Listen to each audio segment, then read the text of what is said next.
Elon Musk has named his future Twitter CEO replacement on Friday. He's passing the torch to former NBC Universal executive Linda Yaccarino. She resigned as the company's advertising chief and will take over at Twitter in just 6 weeks.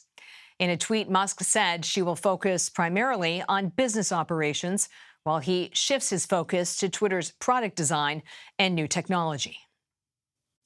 Twitter is unveiling a new feature that encrypts some direct messages between users. Only paying subscribers to Twitter Blue can use the feature, and it can only be used between two individuals, not groups. Let's bring in Tikendra Parmar, a tech features editor for Insider. Tikendra, as a starting point, what is end-to-end encryption? Right. I mean, I think I'm just going to pull Elon Musk's words out of his mouth because he explained it quite well. The idea behind end-to-end encryption is you have two sides, and whether it's the police, whether it's Twitter, whether it's the government, anybody asking you for any of the messages that went back and forth between those two sides, they put a gun to your head, you can't give it to them. That's what end-to-end encryption looks like in its most ideal form. Okay, so what makes the Twitter encrypted service stand out? Well, to be honest, it's a misnomer to call it end-to-end encryption. In fact, it's not end-to-end encryption, at least not yet. The truth of the matter is the way that Twitter has rolled out its end-to-end encryption product, and that's in quotes, it still hosts to a litany of man-in-the-middle style attacks, which actually, as I explained earlier, is contrary to what end-to-end encryption actually is. So where are the weak links? The weak links is in how the system is built. Right now, it isn't proper end-to-end encryption. It doesn't use that technology as you might in something like Signal or even WhatsApp.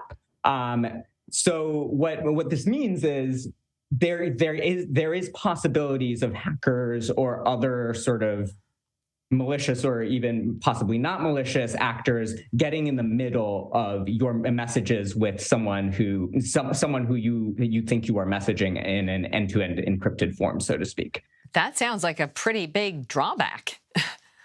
It is a pretty big drawback, yes. It's a product that I think they've rolled out only to Twitter Blue members. I think they want to improve it eventually, but they're pretty honest with the fact that this product isn't there yet. They're rolling it out in a sort of incomplete form, so to speak. It sounds like they're trying to stay competitive with other services. So is encrypted messaging coming to other platforms? I mean, the truth is we already have encrypted messaging in various different platforms. Facebook has done a version of this with its Facebook Messenger app alongside WhatsApp. And I mean, I think the most common of these is Signal, which is widely used by journalists and other people who may need end-to-end encryption in a way that the general population does not. One of the things that I've noticed when I've been doing investigative reporting on law enforcement is that it does seem in many cases that the government can obtain some of these messages from the services or from the apps themselves. So it doesn't sound like it's as super secret maybe as people think it is. Yeah, and that's not a problem with end-to-end encryption per se, but more how different it's almost a marketing term for a lot of messaging apps. It may not actually be end-to-end encrypted, but they may market it as that. But if you are using a true end-to-end encrypted app, Signal per se, as long as there are no nefarious malware on your system, those messages are in fact end-to-end encrypted. That might not be true for Facebook Messenger. That is definitely not true for Twitter's version of end-to-end encryption, but it is true for some apps. Tikendra Parmar, thank you for your analysis.